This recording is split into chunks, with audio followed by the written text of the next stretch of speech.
بسم اللہ الرحمن الرحیم۔ ایک ہلکی داڑھی والا شخص حضرت عمر رضی اللہ عنہ اور حضرت علی رضی اللہ عنہ کے پاس بیٹھا ہوا تھا۔ اس کی آنکھیں اندر کو دھنسی ہوئی تھیں اور زبان ذکر و تسبیح میں مشغول تھی۔ حضرت عمر رضی اللہ عنہ نے اس سے پوچھا کہ آپ نے صبح کس حال میں کی؟ اس آدمی نے عجیب سے انداز میں جواب دیا کہ میں نے اس حال میں صبح کی کہ فتنہ کو پسند کرتا ہوں اور حق بات سے کراہت کرتا ہوں اور بغیر وضو کے نماز پڑھتا ہوں، اور میرے لیے زمین پر وہ چیز ہے جو آسمان پر اللہ کے لیے نہیں ہے۔ یہ سن کر حضرت عمر رضی اللہ عنہ طیش میں آ گئے اور اللہ کے دین کی خاطر انتقام لینے پر آمادہ ہو گئے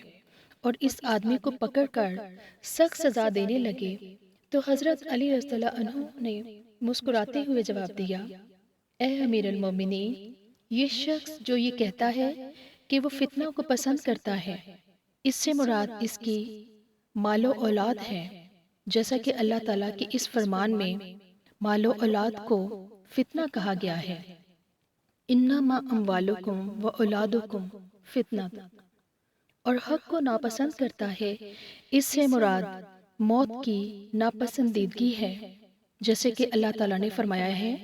وَجَاءَتْ سَكْرَاتُ الْمَوْتِ بِالْحَقِّ ذَلِكَ مَا كُنْتُ مِنْهُ تَحِيدُ،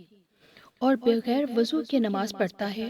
اس سے مراد یہ ہے کہ نبی کریم صلی اللہ علیہ وسلم پر درود بھیجتا ہے۔ ظاہر ہے کہ صلاۃ کے لیے وضو ضروری نہیں ہے، اور اس نے جو یہ کہا ہے کہ اس کے لیے زمین پر جو ہے وہ آسمان پر اللہ کے لیے نہیں ہے، اس سے اس کی مراد بیوی بچے ہیں۔ ظاہر ہے اللہ کی نہ بیوی ہے اور نہ اولاد، وہ ذات تو یکتا ہے، بے نیاز ہے، نہ اس کی اولاد ہے اور نہ وہ کسی کی اولاد ہے، اور اس کا کوئی ہمسر نہیں۔ حضرت عمر بن خطاب رضی اللہ عنہ کا چہرہ خوشی سے دمک اٹھا اور ہونٹوں پر مسکراہٹ پھیل گئی، اور خوشی سے جھومتے ہوئے فرمایا، وہ جگہ ہی کیا ہے جہاں ابو الحسن یعنی علی بن